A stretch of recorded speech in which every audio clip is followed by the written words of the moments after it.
친정이잖아. 나눠 쓰는 거지. 이 된장 맛이 좋던데. 좀 가져가야겠어. 내가 뭔데 간섭이야. 이 집 쌀이 원래 누구 겁니까? 그렇게 말하며 들어올 때는 빈손이었고 돌아서면 광은 하나씩 비어갔습니다. 혼례를 치르고 나서야 알았습니다. 어머니 눈치만 보던 신랑과 살림을 제 것처럼 챙기던 시누이 6을, 광에 가득했던 쌀 20자루는 어느새 한 자루가 되었고 친정 어머니가 솔수 담가준 된장마저 남아있지 않았습니다. 사람들은 말했습니다. 그 집 며느리 오래 못 버틸 거라고. 하지만 19며느리 연희는 끝까지 참기만 할 생각은 없었습니다. 여운야담에 오신 걸 환영합니다. 구독과 좋아요 부탁드립니다. 옛날 옛적 정조 임금님이 나라를 다스리던 시절의 일입니다.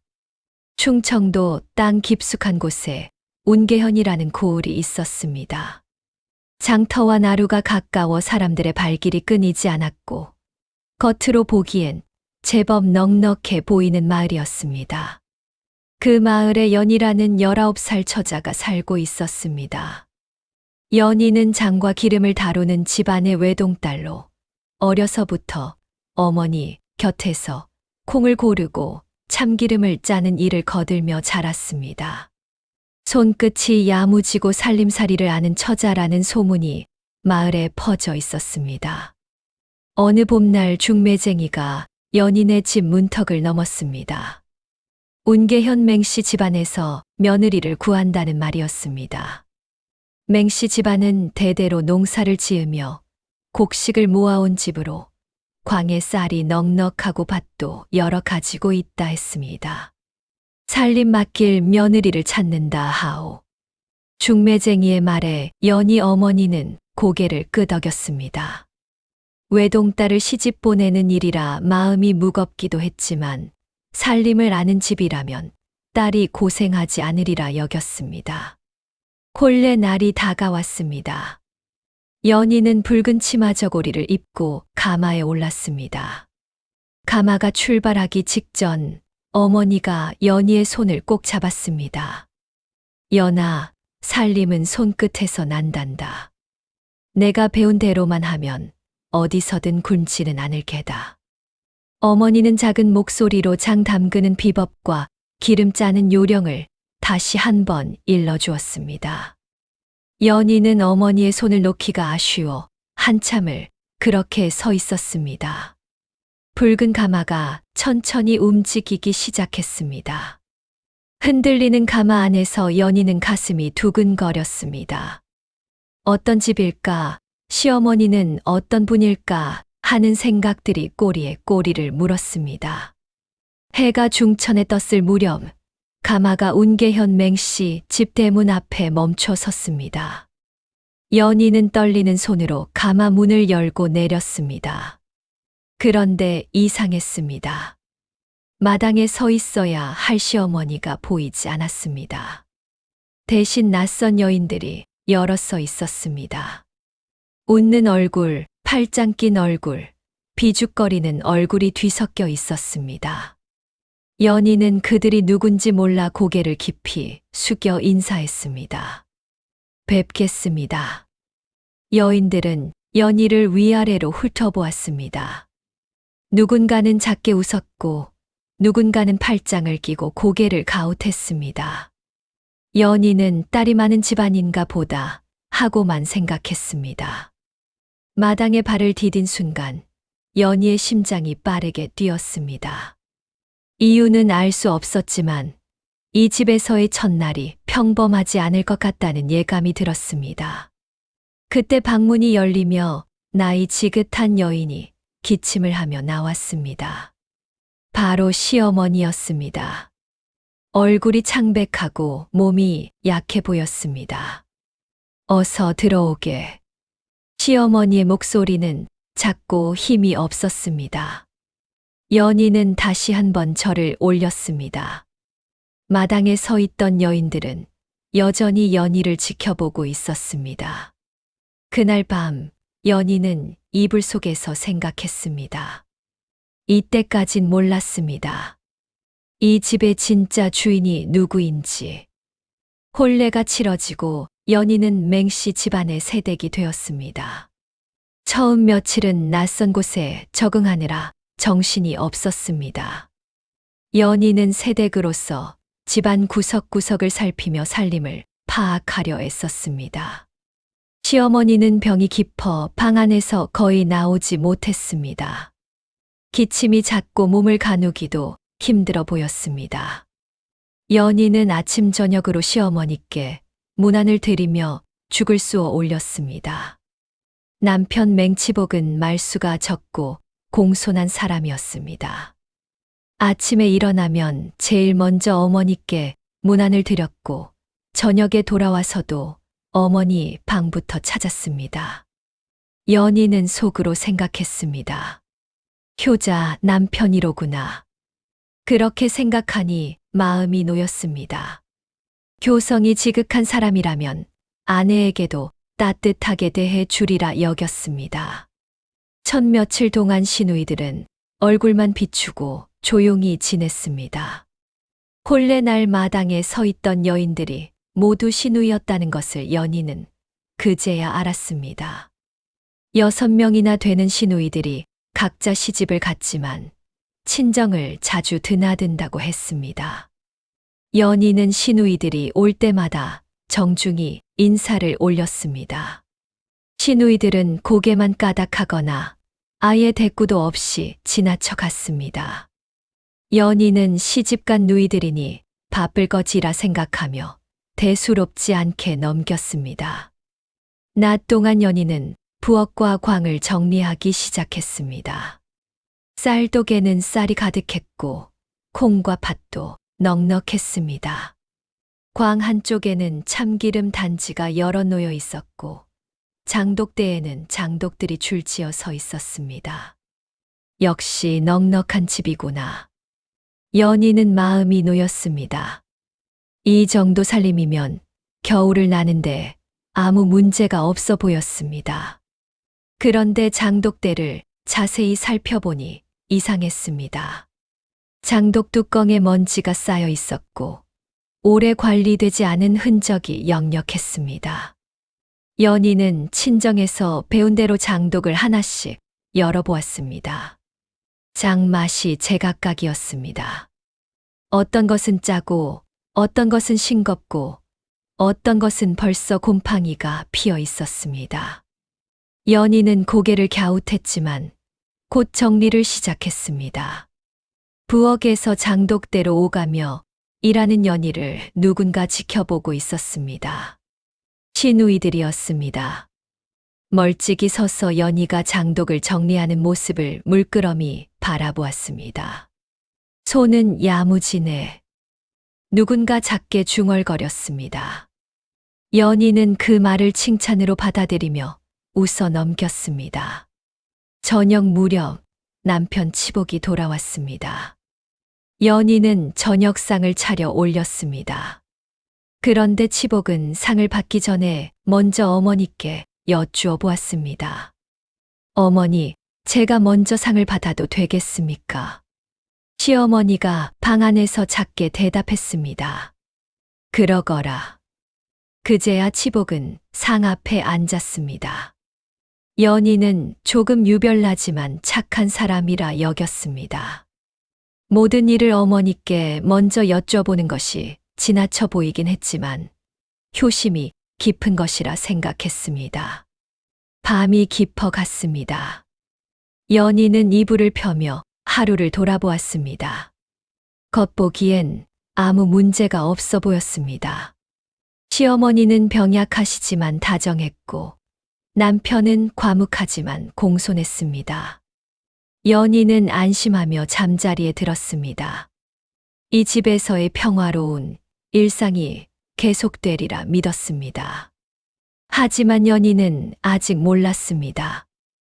이 평화가 얼마나 짧게 끝날지. 혼례를 치른 지 열흘쯤 지났을 무렵이었습니다. 연희가 부엌에서 아침 준비를 하고 있는데 대문이 열리는 소리가 들렸습니다. 첫째 시누이 맹월순이 들어왔습니다. 어머니, 다녀갑니다. 월순은 시어머니 방에 들러 인사를 하고는 곧장광으로 향했습니다. 연희는 이상한 예감이 들어 뒤따라갔습니다. 월순은 이미 광문을 열고 안으로 들어가 있었습니다. 쌀독 뚜껑을 열더니 바가지로 쌀을 퍼 담기 시작했습니다. 한 바가지, 두 바가지, 세 바가지. 보따리에 가득 담았습니다. 연희는 놀라서 입을 열었습니다. 큰형님, 저 그게. 월수는 고개를 돌려 연희를 보았습니다. 눈빛이 차갑지도 따뜻하지도 않았습니다. 그저 당연하다는 듯한 표정이었습니다. 친정이잖아. 나눠 쓰는 거지. 연희는 할 말을 잃었습니다. 어색하게 웃으며 고개를 끄덕일 수밖에 없었습니다. 월수는 보따리를 들고 유유히 대문을 나섰습니다. 며칠 뒤 이번에는 셋째 시누이가 찾아왔습니다. 역시 시어머니께 인사를 하고는 부엌으로 들어왔습니다. 연희가 지켜보는 가운데 셋째 시누이는 선반에 놓인 유기 그릇 몇 개를 들어 올렸습니다. 이거 잠깐 가져가도 되지. 연희는 대답할 틈도 없이 그릇들이 보자기에 쌓이는 것을 보았습니다. 셋째 시누이는 웃으며 말했습니다. 원래 내가 쓰던 거야. 친정 거 가져가는 건데 뭐. 그렇게 말하고는 호련히 사라졌습니다. 연희는 텅 빈 선반을 바라보며 점점 이상함을 느끼기 시작했습니다. 나흘이 지났습니다. 이번에는 다섯째 시누이가 왔습니다. 장독대로 가더니 참기름 단지 하나를 들어 올렸습니다. 연희가 다가가자 다섯째 시누이는 태연하게 말했습니다. 요즘 기름값이 비싸서 말이야. 친정거 조금 가져가는 거니까 신경 쓰지 마. 연희는 입술을 깨물었습니다. 신경 쓰지 말라는 말이 오히려 더 신경 쓰이게 만들었습니다. 시누이들이 올 때는 언제나 빈손이었습니다. 하지만 갈 때는 보따리를 들고 단지를 안고 그릇을 싸 가지고 갔습니다. 그 모습이 반복될수록 연희의 가슴은 답답해졌습니다. 연희는 참다 못해 남편 치복에게 조심스럽게 물어보았습니다. 저 시누이분들이 자꾸 물건을 가져가시는데요. 치복은 대수롭지 않다는 듯 고개를 끄덕였습니다. 누나들이 잠깐 가져간 거야. 친정 물건인데 뭐 어때? 연희는 되돌려 받을 거라 믿고 더 이상 말하지 않았습니다. 하지만 날이 갈수록 가져간 물건이 돌아오지 않았습니다.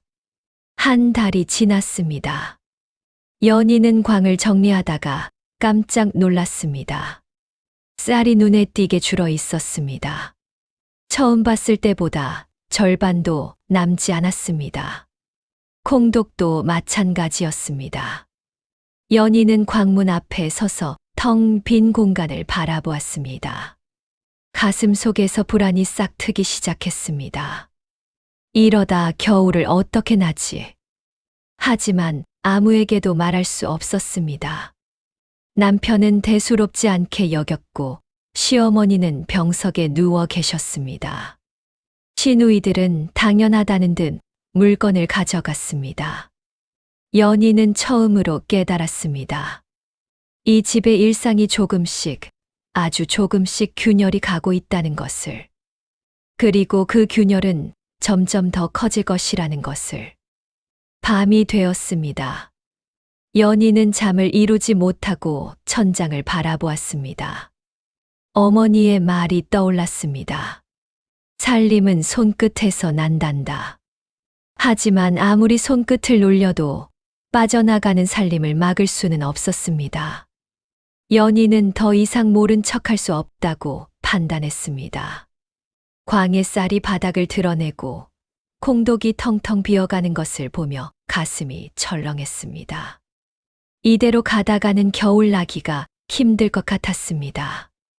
어느 저녁 연희는 용기를 내어 남편 치복에게 진지하게 말을 꺼냈습니다. 치복이 저녁상을 물리고 방으로 들어왔을 때였습니다. 저 말씀 좀 드려도 될까요? 치복은 고개를 들어 연희를 보았습니다.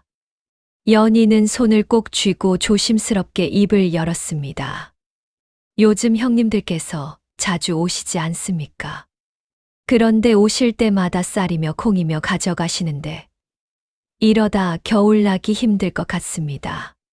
치복은 잠시 연희를 바라보았습니다. 그리고는 고개를 끄덕였습니다. 그래, 알겠네. 연희는 남편이 자기 편이 되어줄 거라 기대했습니다. 역시 말을 하니 알아들으시는구나 하고 안도했습니다. 그날 밤 연희는 오랜만에 편안한 마음으로 잠자리에 들었습니다. 그런데 그 다음 날 저녁 큰형님과 둘째 형님이 함께 들이닥쳤습니다. 뒤이어 셋째 형님까지 왔습니다. 마당에 모인 시누이들의 얼굴이 심상치 않았습니다. 치복이 시누이들 앞에 서서 입을 열었습니다.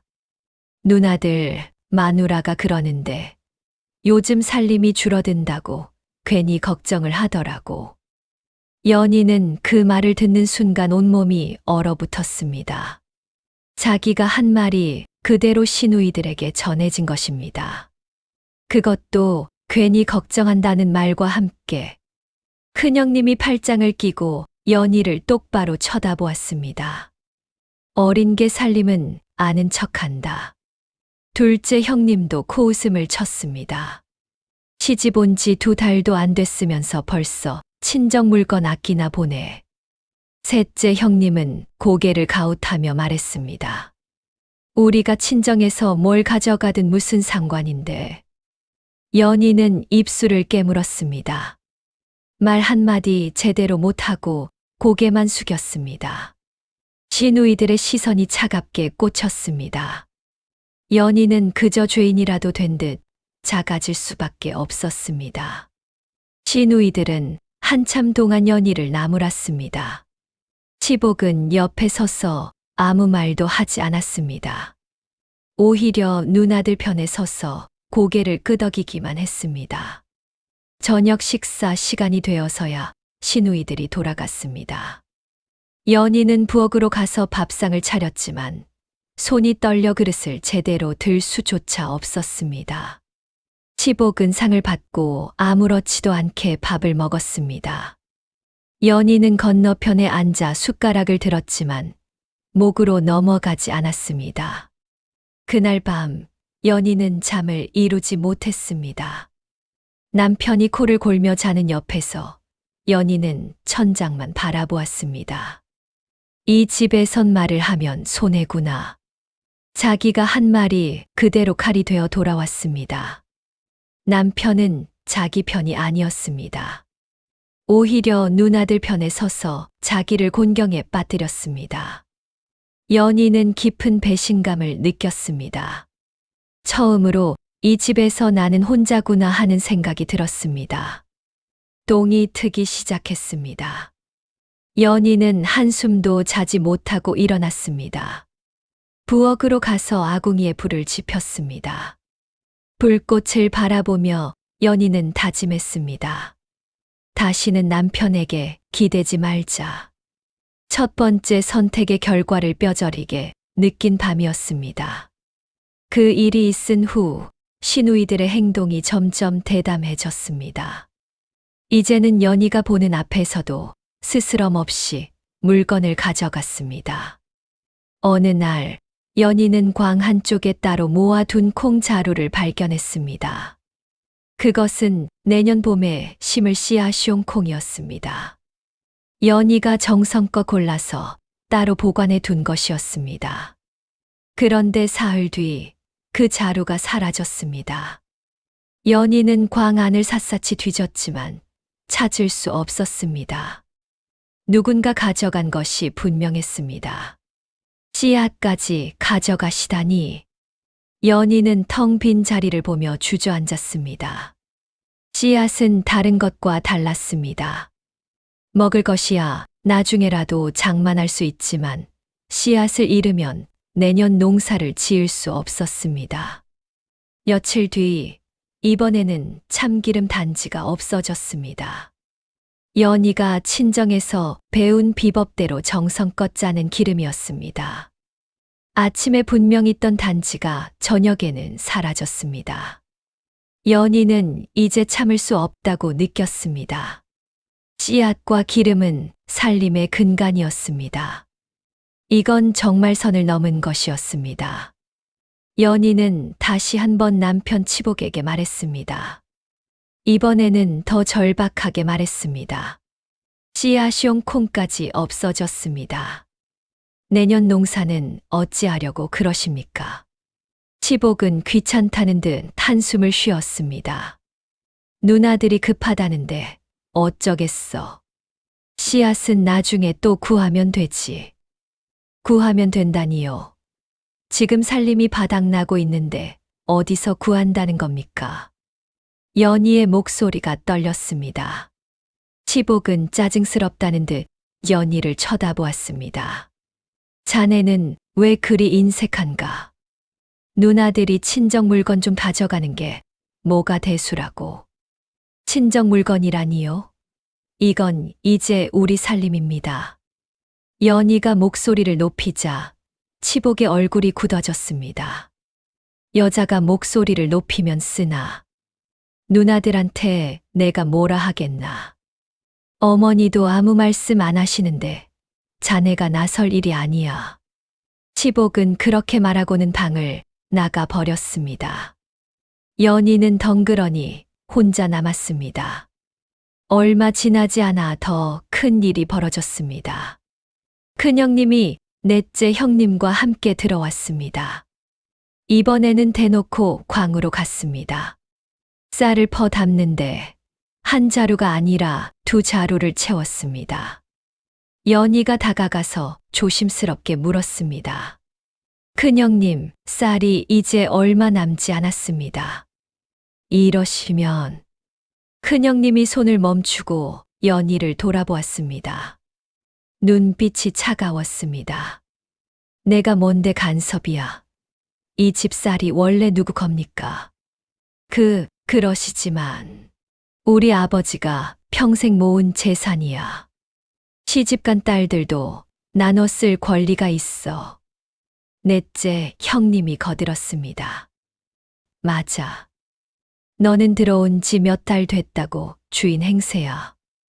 연희는 입술을 깨물었습니다. 말을 하려 했지만 목이 메어 나오지 않았습니다.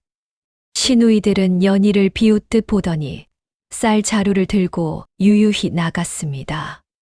그날 밤부터 연희는 밤마다 광을 확인했습니다. 쌀독을 열어보고 콩독을 들여다보고 기름 단지를 세어보았습니다. 빈 공간이 늘어날수록 가슴이 답답해졌습니다. 한 달 전만 해도 가득했던 쌀독이 이제는 바닥이 보였습니다. 콩독도 마찬가지였습니다. 장독대의 기름 단지는 절반으로 줄었습니다. 그런데 더 끔찍한 일이 벌어졌습니다. 어느 날 저녁 둘째 형님과 다섯째 형님이 함께 왔습니다. 이번에는 부엌으로 들어오더니 장독대로 갔습니다. 연희가 친정에서 가져온 된장 항아리였습니다. 어머니가 이것만은 꼭 가져가거라 하시며 준 것이었습니다. 친정 어머니의 손때가 묻은 연희에게는 유일한 위안이었습니다. 둘째 형님이 그 항아리 뚜껑을 열었습니다. 이 된장 맛이 좋던데 좀 가져가야겠어. 연희는 황급히 달려갔습니다. 그건 안 됩니다. 그건 제 친정에서 가져온 겁니다. 둘째 형님이 비웃었습니다. 친정 거, 시집 오면서 가져온 게 다 시댁 거야. 그것도 모르나? 아닙니다. 그건 제 어머니께서. 다섯째 형님이 연희의 말을 끊었습니다. 어휴, 시끄러워. 된장 한 덩이 갖고 뭘 그래. 인색하기는. 두 사람은 연희가 말리는 것도 아랑곳하지 않고 된장을 그릇에 퍼 담았습니다. 항아리의 절반이 비었습니다.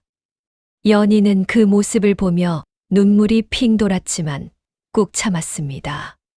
시누이들이 가고 난 뒤 연희는 텅 빈 항아리를 보며 주저앉았습니다. 어머니 생각이 났습니다.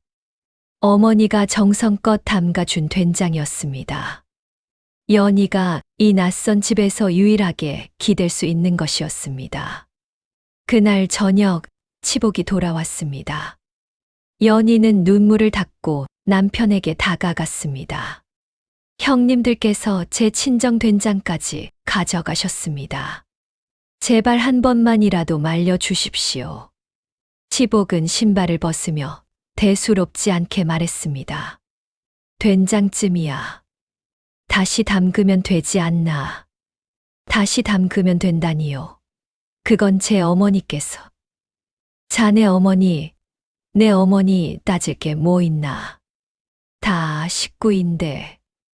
누나들이 좀 가져가면 어때? 연희는 그 말에 온몸이 떨렸습니다. 남편은 자기 편이 아니었습니다. 아이의 관심조차 없었습니다. 이러다 정말 아무것도 안 남습니다. 연희가 다급하게 말하자 치복이 짜증을 냈습니다. 아니, 왜 이렇게 소란스러운가? 누나들이 듣기라도 하면 어쩌려고? 자네가 그렇게 인색하게 굴면 우리 집안 망신이야. 치복은 연희를 나무라고는 방으로 들어가 버렸습니다.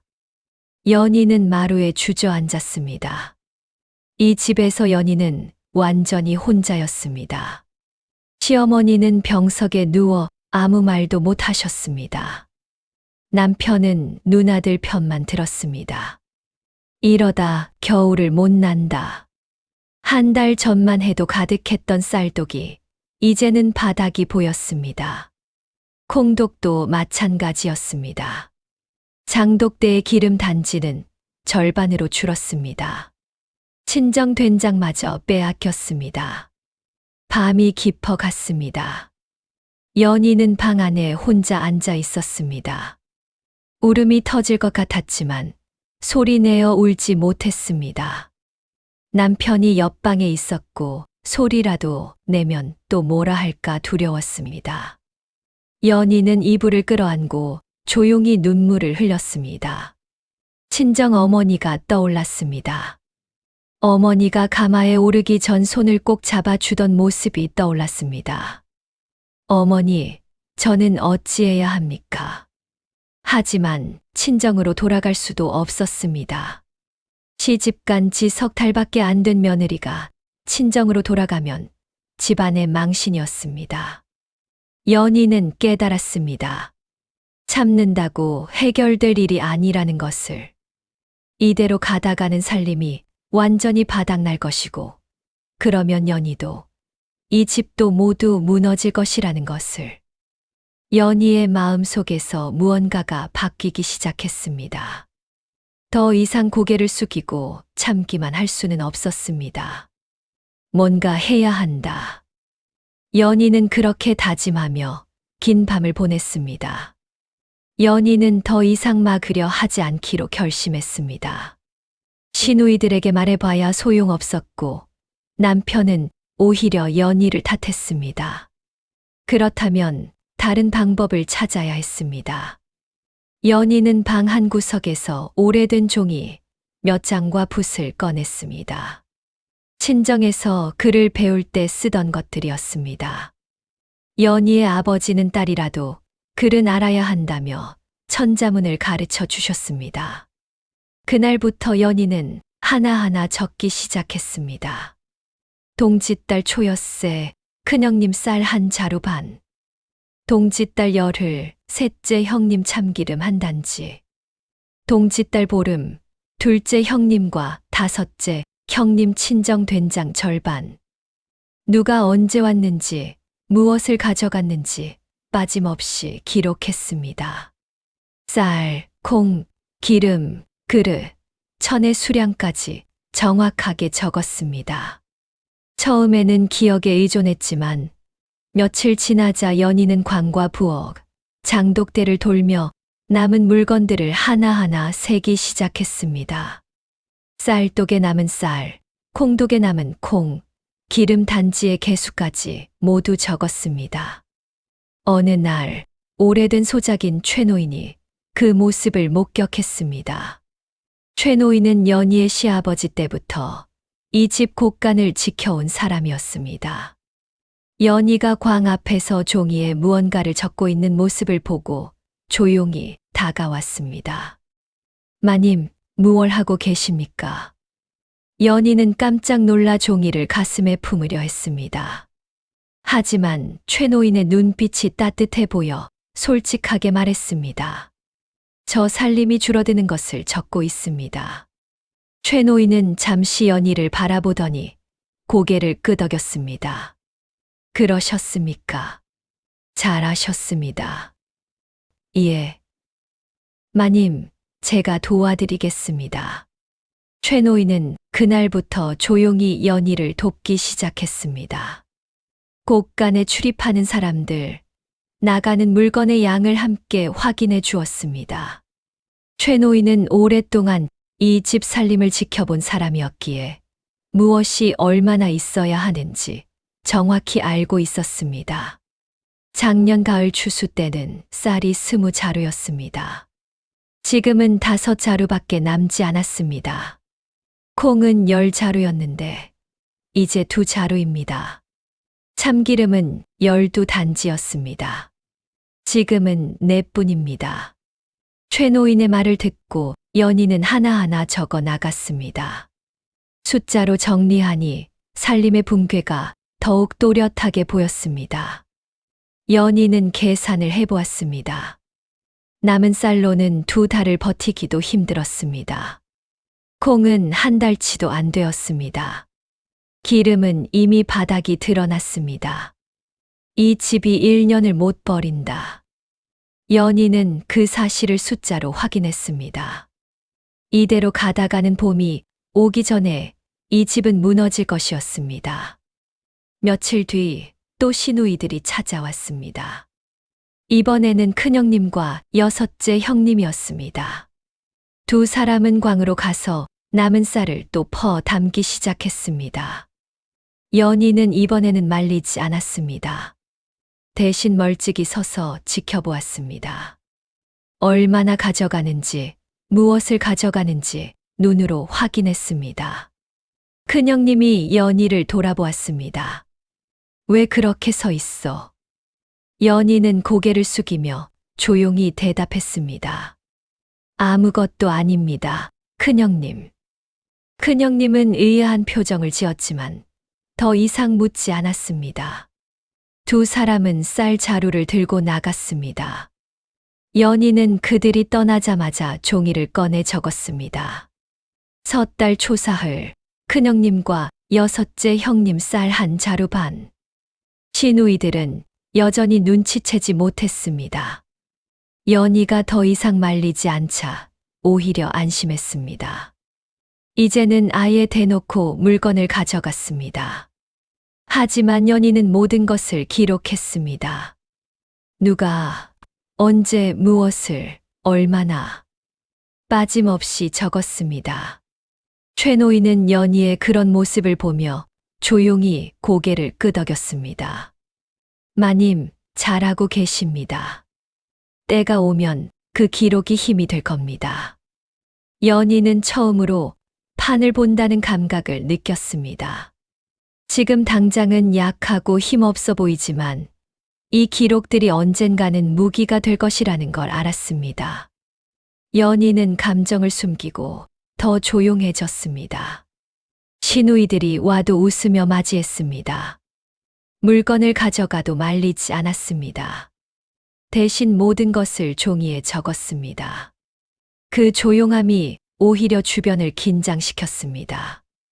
남편 치복도 이상함을 느꼈습니다. 요즘 왜 이렇게 조용한가? 별일 없습니다. 연희는 담담하게 대답했습니다.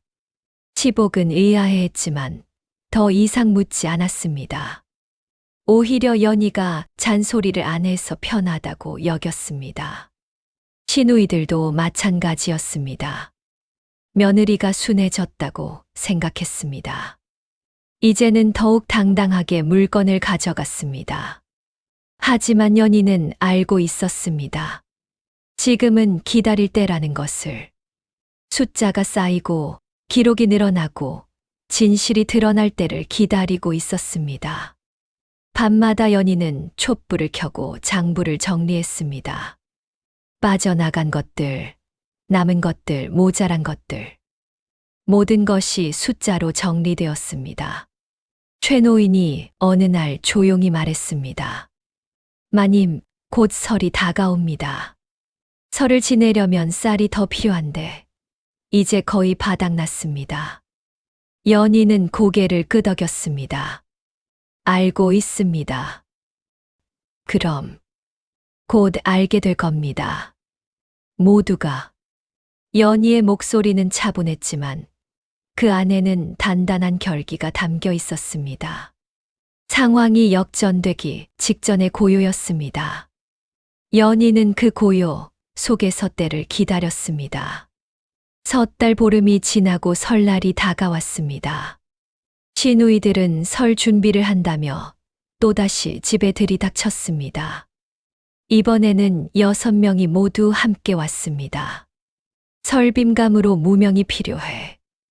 우리 집 아이들 떡국 끓일 쌀 좀 가져가야지. 시누이들은 거리낌 없이 말했습니다.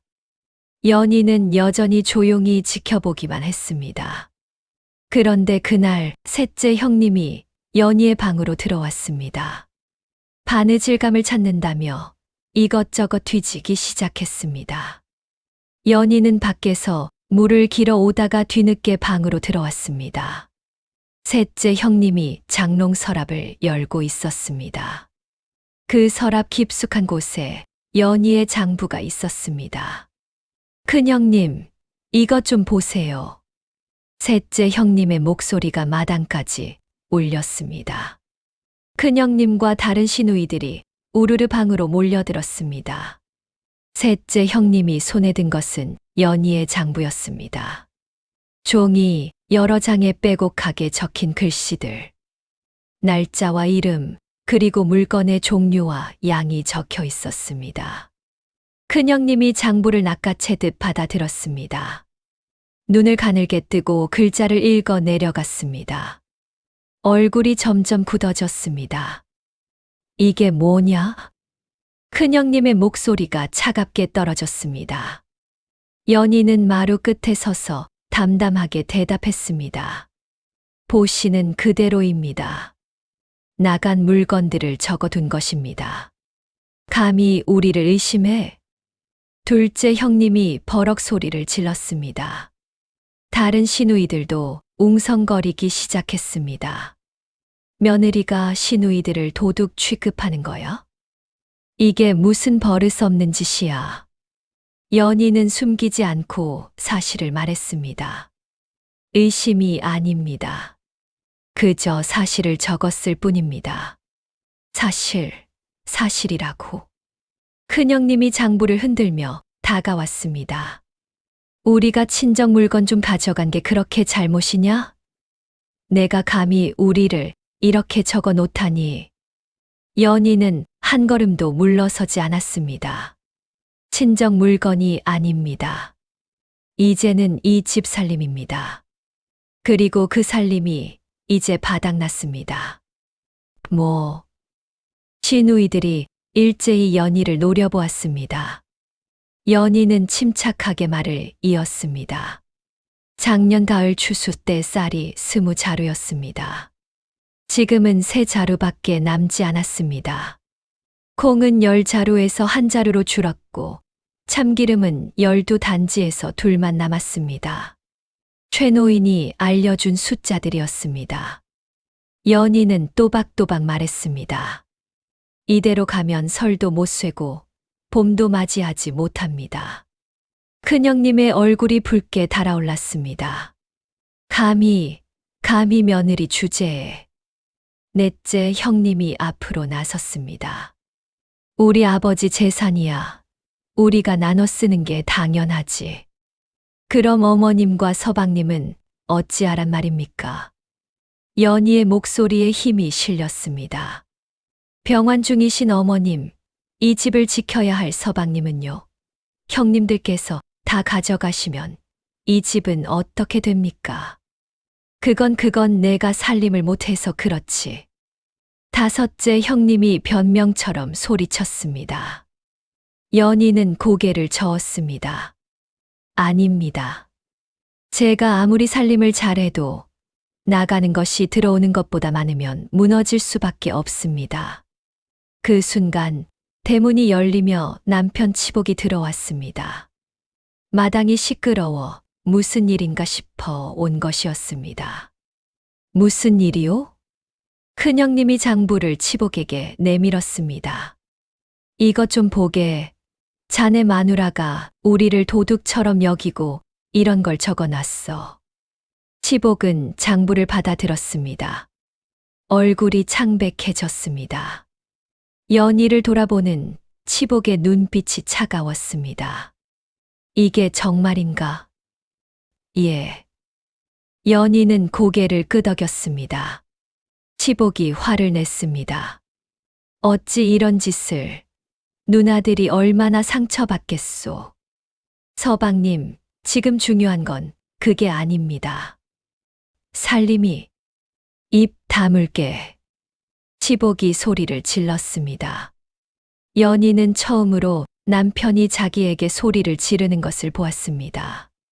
당장 이 장부를 불에 태우시오. 그리고 누나들께 사과하시오. 안 됩니다. 연희의 목소리는 떨렸지만 단호했습니다.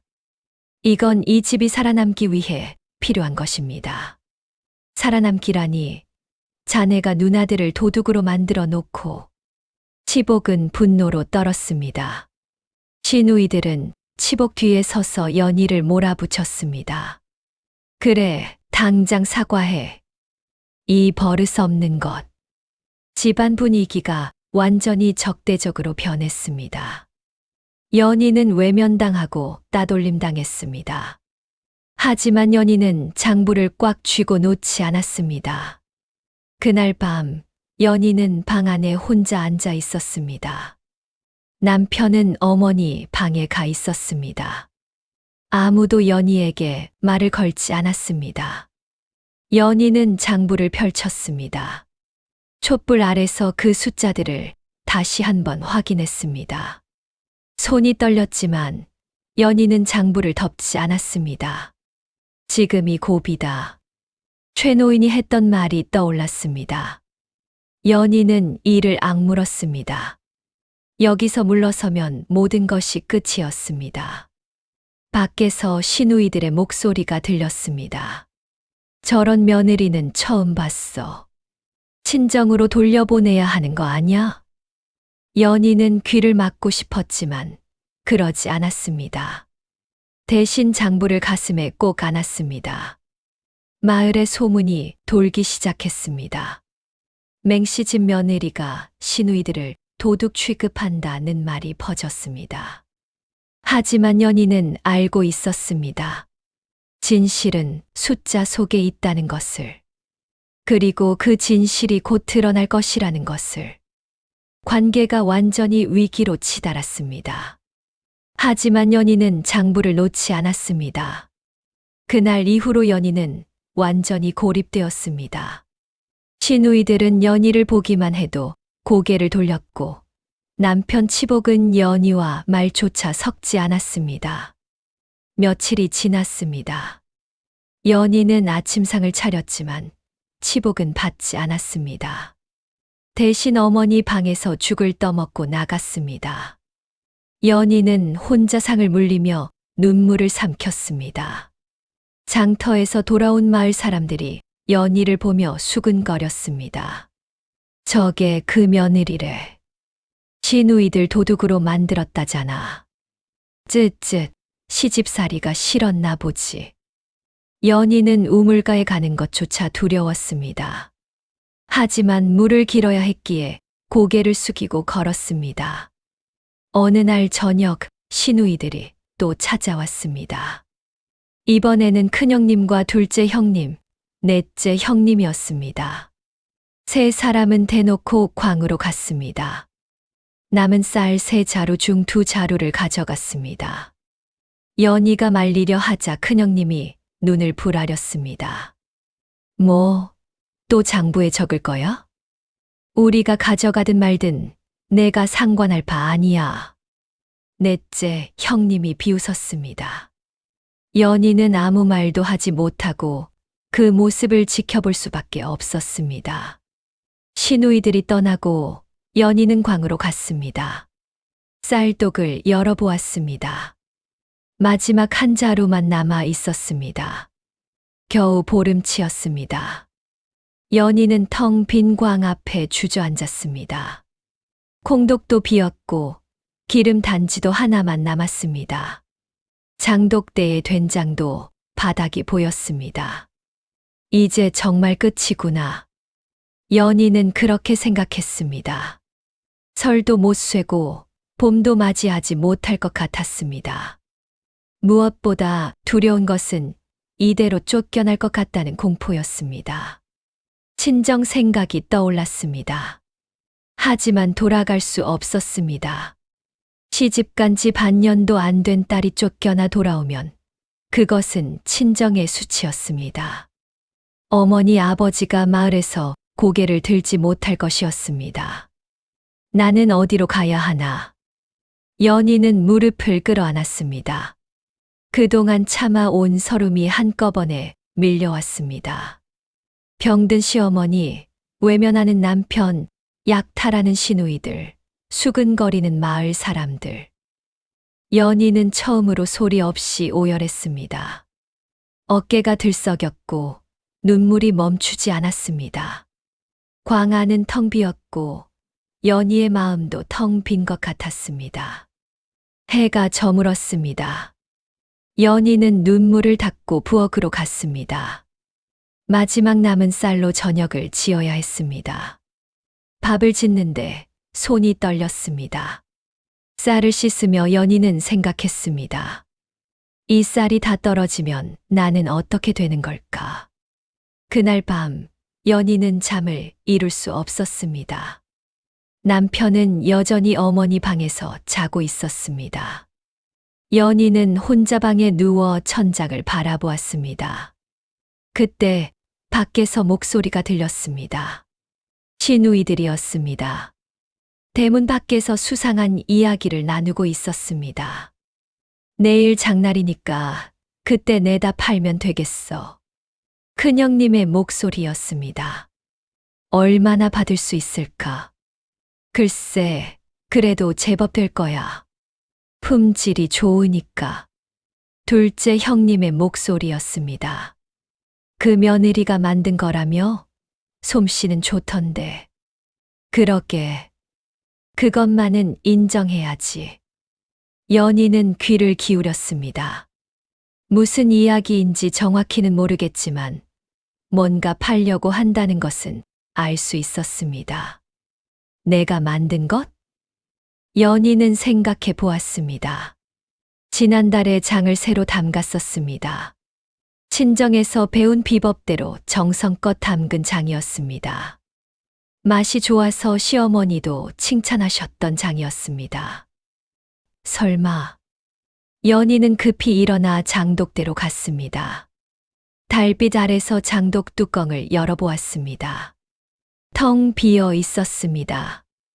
연희가 정성껏 담근 장 2독이 모두 사라졌습니다. 아직 익지도 않은 장이었습니다.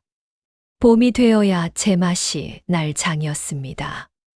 연희는 그 자리에 주저앉았습니다. 마지막 희망마저 빼앗긴 기분이었습니다. 이게 마지막 기회다. 연희는 그렇게 직감했습니다. 무너질 것인가, 뒤집을 것인가의 갈림길에 서 있었습니다. 연희는 떨리는 손으로 방으로 돌아왔습니다. 장불을 꺼냈습니다. 촛불을 켜고 마지막 장을 폈습니다. 섣달 20날, 큰형님과 둘째 형님 새로 담근 장 2독. 연희는 그렇게 적었습니다. 손이 떨렸지만 글씨는 또박또박했습니다. 그리고 연희는 결심했습니다. 내가 나서지 않으면 다 끝난다. 연희는 장부를 가슴에 안았습니다. 이제 더 이상 물러설 곳이 없었습니다. 설날이 며칠 남지 않았습니다. 장날도 내일이었습니다. 내일이다. 내일 모든 것을 끝내야 한다. 연희는 밤새 잠을 이루지 못했습니다. 장부를 펼쳐놓고 하나하나 다시 확인했습니다.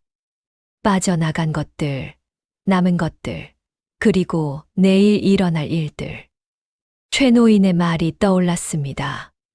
때가 오면 그 기록이 힘이 될 겁니다. 연희는 이를 악물었습니다. 그 때가 바로 내일이었습니다. 똥이 트기 시작했습니다. 연희는 일어나 옷을 여미었습니다. 장부를 품에 안고 거울을 보았습니다. 초췌한 얼굴이었습니다. 시집 온 지 반년 만에 뺨은 홀쭉해졌고 눈가에는 그림자가 졌습니다. 하지만 눈빛만은 흔들리지 않았습니다. 오늘 모든 것을 끝낸다. 절망이 최고조에 달한 밤이었습니다. 하지만 그 절망 속에서 연희는 마지막 용기를 끌어올렸습니다. 연희는 설 며칠 전부터 계획을 세웠었습니다. 연희는 시누이들을 만날 때마다 이상한 말을 했습니다. 형님들, 이번 달까지만은 형님들 뜻대로 하세요. 큰형님이 의아한 표정으로 물었습니다. 무슨 소리야? 제가 더 이상 막지 않겠다는 뜻입니다. 시누이들은 서로 눈빛을 주고받았습니다. 속으로 비웃었습니다. 봐라, 결국 또 참네. 역시 우리 말을 거스를 수 없지. 이 말이 퍼지자 시누이들은 오히려 더 대담해졌습니다. 이제는 곡식만이 아니라 장독, 천, 심지어 농기구까지 가져가기 시작했습니다. 연희는 아무 말 없이 지켜보았습니다. 대신 장부에 하나하나 적었습니다. 날짜, 양, 사람. 빠짐없이 기록했습니다. 며칠 뒤 연희는 셋째 형님을 만났습니다. 우물가에서였습니다. 셋째 형님, 혹시 큰형님께서 요즘 자주 오시나요? 왜요? 큰형님이 이번엔 쌀을 2가마나 가져가셨다고 들었어요. 셋째 형님의 얼굴이 굳었습니다. 연희는 그저 담담하게 말했을 뿐입니다. 며칠 뒤 이번에는 5째 형님을 만났습니다. 5째 형님, 셋째 형님께서 장독까지 손대셨다고 들었어요. 뭐라고요? 제가 담근 새 장독이요. 그것까지 가져가셨다더군요. 5째 형님은 인상을 찌푸렸습니다. 넷째 형님에게는 다른 말을 흘렸습니다. 큰형님이 요즘 혼자 챙기신다더군요. 다른 형님들 몰래요. 연희는 절대 단정하지 않았습니다. 그렇게 들었다. 그렇다더군요. 수준만 유지했습니다. 며칠 사이 시누이들 사이에 의심이 싹 트기 시작했습니다. 큰형님이 올 때 셋째 형님이 눈을 가늘게 떴습니다. 5째 형님이 올 때 넷째 형님이 팔짱을 꼈습니다. 서로를 의심하기 시작한 것입니다. 장날이 되었습니다. 큰형님과 둘째 형님은 연희가 담근 장을 가지고 장터로 나왔습니다. 셋째 형님과 넷째 형님은 쌀과 콩을 가지고 나왔습니다. 장터 한복판, 4사람이 마주쳤습니다. 큰형님이 셋째를 보고 눈을 부라렸습니다. 너도 뭘 팔러 나온 거야? 언니도 나왔잖아요. 내가 먼저 자리 잡았어. 저리 가. 왜요? 저도 팔 권리 있어요. 둘째 형님이 끼어들었습니다. 셋째, 내가 가져간 쌀이 그렇게 많았어? 두 가마나 된다며. 그건 누가 그래요? 셋째 형님이 당황했습니다. 넷째 형님이 비웃었습니다. 셋째 언니 장도까지 손댔다며? 새로 담근 거? 그건 언니들도 마찬가지잖아요. 목소리가 높아졌습니다. 사람들이 하나둘 모이기 시작했습니다. 큰형님이 소리쳤습니다. 너희들이 너무 많이 가져간 거야. 나는 적당히 했어. 적당히요? 언니가 제일 많이 가져갔잖아요. 둘째 형님이 큰형님을 가리켰습니다. 쌀만 해도 5번은 가져갔어. 내가 다 봤어. 내가 뭘 봤다고? 그럼 언니가 어제 가져간 무명은 뭐예요? 세필이나. 셋째 형님도 거들었습니다. 맞아요. 언니가 제일 욕심이 많았어요. 뭐라고? 시누이들끼리 언성이 높아졌습니다. 장터 사람들이 우르르 몰려들었습니다. 수근거림이 시작되었습니다. 저 사람들 맹씨 집 딸들 아니야? 그렇네. 뭘 저렇게 다투는 거야? 그때 조용한 목소리가 들렸습니다. 그 물건들 모두 우리 집에서 나온 것입니다. 사람들이 돌아보았습니다. 연희가 서 있었습니다. 시누이들이 일제히 연희를 노려보았습니다. 큰형님이 버럭 소리쳤습니다. 내가 무슨 상관이야? 내가 무슨 증거가 있냐? 둘째 형님이 따라 소리쳤습니다. 연희는 품에서 장부를 꺼냈습니다. 천천히 펼쳤습니다. 동짓달 초엿새, 큰형님 쌀 한 자루 반. 연희의 목소리가 장터에 울렸습니다. 동짓달 열흘, 셋째 형님 참기름 한 단지.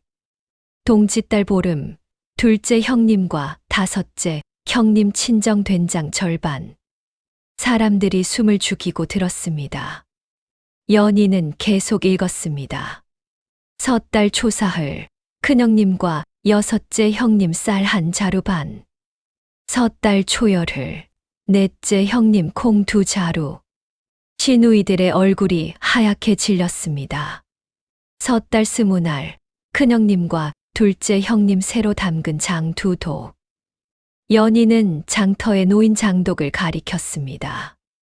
저 장독에 새겨진 표시, 제가 새긴 것입니다.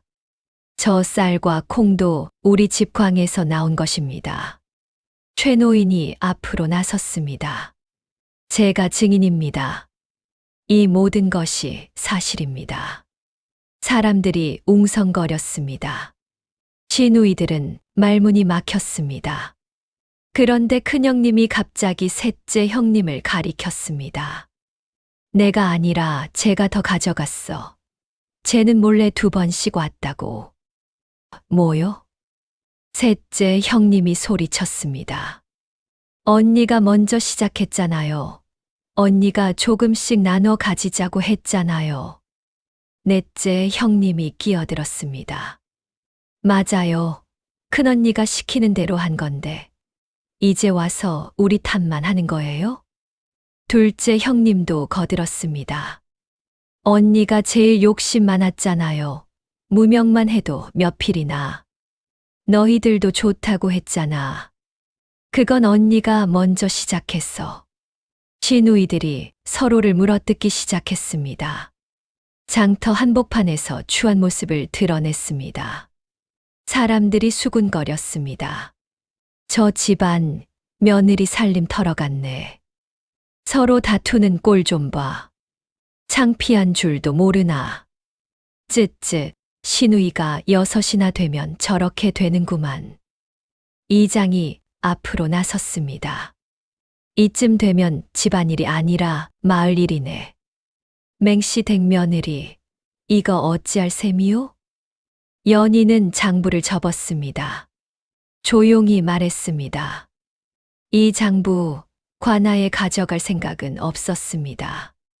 시누이들이 순간 안도의 한숨을 쉬었습니다. 연희가 이어서 말했습니다. 오늘은 형님들 스스로 말하게 하려던 날이었으니까요. 침묵이 흘렀습니다. 시누이들은 아무 말도 하지 못했습니다. 서로를 탓하며 모든 추태를 스스로 드러낸 뒤였습니다. 한 명 또 한 명 고개를 숙이기 시작했습니다. 이장이 한숨을 쉬며 말했습니다. 맹씨 댁 큰딸부터 여섯째까지 다들 들으시오. 이 일은 마을에서도 지켜볼 것이오.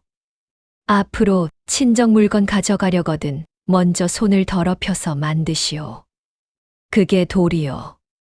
시누이들은 더 이상 아무 말도 하지 못했습니다. 장터 사람들은 고개를 저으며 흩어졌습니다. 연희는 장부를 품에 안고 조용히 돌아섰습니다. 등 뒤로 시누이들의 흐느끼는 소리가 들렸습니다. 하지만 연희는 돌아보지 않았습니다. 할 일을 했을 뿐이었습니다. 장터에서의 일이 있은 후 며칠 동안 시누이들은 얼굴을 비추지 않았습니다. 연희는 그 시간 동안 광을 정리하고 장독대를 살폈습니다. 남은 것이 너무 적었지만 그것으로 겨울을 버텨야 했습니다. 설날 아침이 밝았습니다. 연희는 마지막 남은 쌀로 떡국을 끓였습니다. 쌀이 너무 적어 떡을 썰 때마다 가슴이 아팠지만 손을 멈추지 않았습니다. 시어머니께 상을 올리고 남편 치복과 함께 조촐한 설날 아침상을 받았습니다. 치복은 며칠째 연희와 눈을 마주치지 못했습니다.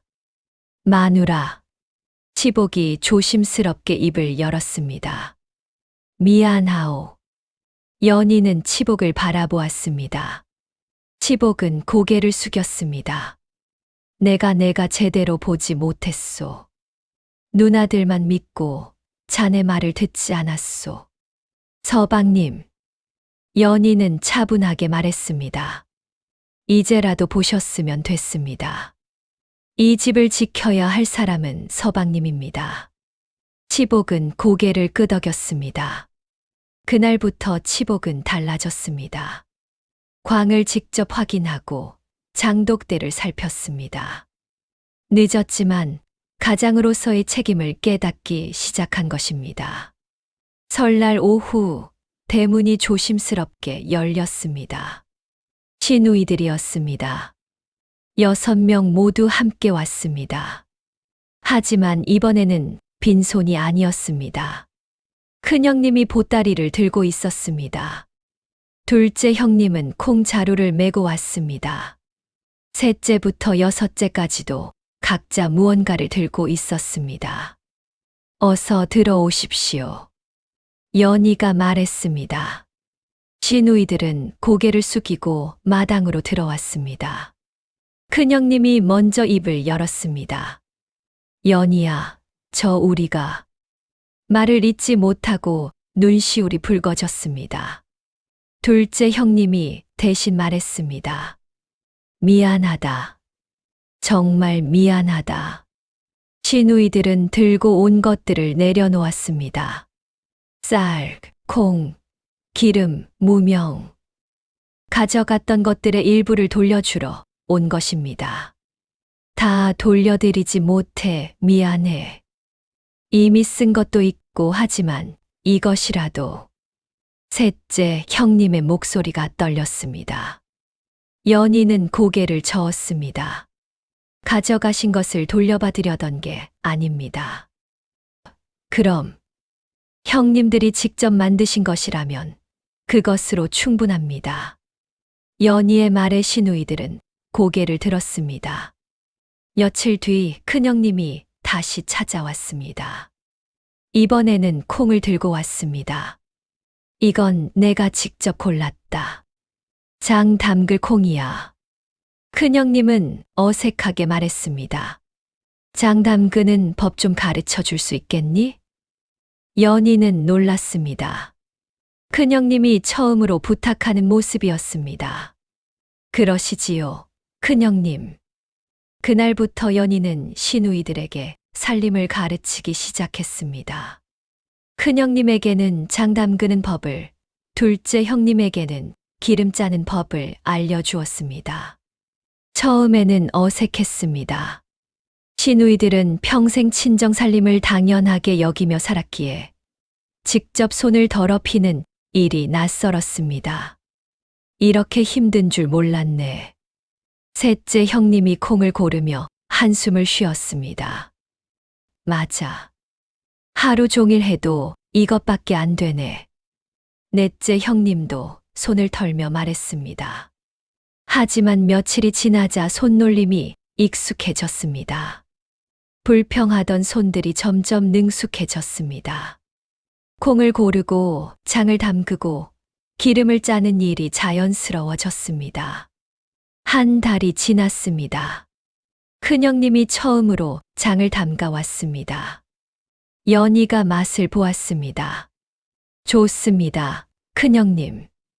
잘 담그셨습니다. 큰형님의 얼굴에 처음으로 웃음이 번졌습니다. 평생 처음 받는 칭찬이었습니다. 둘째 형님도 기름을 짜 왔습니다. 양은 많지 않았지만 직접 손으로 짠 기름이었습니다. 이걸로 우리 집 등잔에 쓸 거야. 그리고 남으면 친정에 드릴게.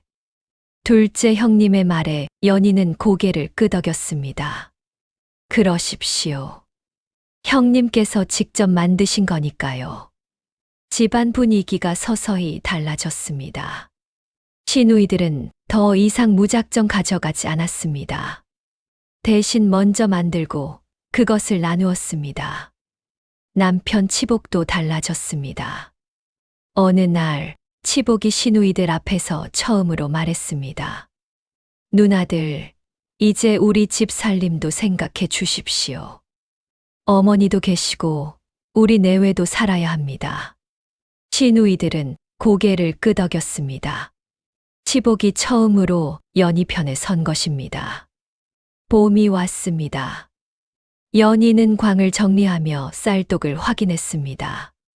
겨우내 아껴 쓴 덕분에 씨앗숑 쌀이 남아 있었습니다. 시누이들이 가져다 준 콩도 있었습니다.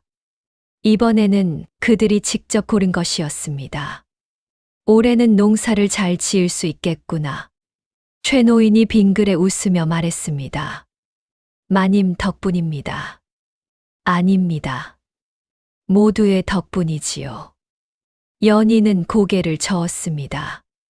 어느 날 장터에 나간 연희는 사람들의 시선을 느꼈습니다. 하지만 이번에는 수근거림이 아니었습니다. 저분이 맹씨 댁 며느리시래. 장 담그는 솜씨가 좋다던데. 그 집 딸들이 다 배우러 온다지 뭐야. 연희가 담근 장이 장터에서 인정받기 시작했습니다. 큰형님이 담근 장도 팔렸습니다. 이번에는 제 값을 받았습니다. 연희가 가르쳐 준 대로 했더니 맛이 좋대. 큰형님이 기뻐하며 말했습니다. 당연하지요. 큰형님께서 정성껏 담그셨으니까요. 연희의 말에 큰형님은 쑥스럽게 웃었습니다. 여름이 되었습니다. 시어머니의 병환이 조금 나아졌습니다. 살림이 안정되자 마음도 편안해진 것입니다. 연아, 고맙구나. 시어머니가 연희의 손을 잡았습니다. 내가 아니었으면 이 집은 진작 무너졌을 게다. 어머님, 제가 한 일은 그저 지켜야 할 것을 지킨 것뿐입니다. 연희는 방 밖을 내다보았습니다. 마당에서 시누이들이 콩을 고르고 있었습니다. 서로 이야기하며 웃는 모습이 보였습니다. 가져가는 손이 일하는 손으로 바뀐 것입니다. 가을이 왔습니다. 추수가 끝나고 광에 쌀이 가득 찼습니다. 작년보다 더 많았습니다. 치복이 열심히 농사를 지은 덕분이었습니다. 올해는 넉넉하겠소, 마누라. 치복이 뿌듯하게 말했습니다. 연희는 고개를 끄덕였습니다. 그렇습니다, 서방님. 이제 이 집은 다시 살아났습니다. 연희는 더 이상 고개를 숙이지 않았습니다. 살림을 지키는 사람이 되었습니다. 집안의 질서가 새로 세워졌습니다. 시누이들도 이제는 함부로 가져가지 않았습니다. 대신 먼저 만들고 나누었습니다. 그것이 새로운 규칙이 되었습니다. 연희는 친정 어머니를 떠올렸습니다. 어머니가 가마에 오르기 전 해주신 말씀이 생각났습니다. 살림은 손끝에서 난단다. 연희는 이제 알았습니다. 살림은 손끝에서 나지만 그것을 지키는 것은 용기라는 것을, 참는 것과 지키는 것은 다르다는 것을. 어느 겨울날 연희는 장독대 앞에 섰습니다. 장독들이 줄지어 서 있었습니다. 연희가 담근 것, 큰형님이 담근 것, 둘째 형님이 담근 것. 모두가 손을 더럽혀 만든 것들이었습니다. 연희는 미소 지었습니다. 이 집은 이제 무너지지 않을 것입니다. 모두가 손을 더럽히며 만드는 법을 배웠으니까요. 저녁 무렵 가족들이 모여 저녁상을 받았습니다. 시어머니, 남편 치복, 그리고 연희. 따뜻한 밥상이었습니다. 참는 것과 지키는 것은 다릅니다. 지켜야 할 것이 있다면 용기를 내어 맞서야 합니다. 그것이 진짜 살림을 아는 것입니다. 연희는 그렇게 깨달았습니다. 명심보감에 이르기를 참는 것이 덕이라 하나 참기만 하면 도리어 화를 부른다고 했습니다. 연희는 처음에 참았습니다.